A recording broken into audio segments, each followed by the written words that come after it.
Kapag sinabi mo na mahal mo ang isang tao, dapat hindi mo na hinahanap sa iba kung ano yung wala sa kanya. Mahalin mo siya ng buong buo. Tanggapin mo kung ano yung kaya niyang ibigay. Or kung ano lang yung meron siya. Dapat makontento ka. Dahil yan ang tamang pagmamahal. Hindi yung hinahanap mo sa iba kung ano yung wala sa kanya. Dahil hindi ka rin naman perpekto.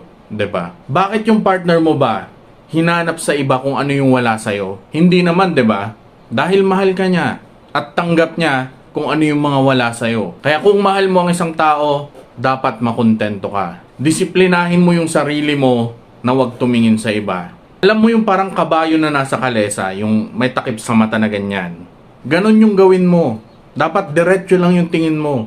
Diretso lang yung tingin mo sa taong mahal mo. Dahil pag nagpatalo ka sa tukso, nako, sinasabi ko sa'yo, tuloy-tuloy na yan. Kaya habang maaga pa,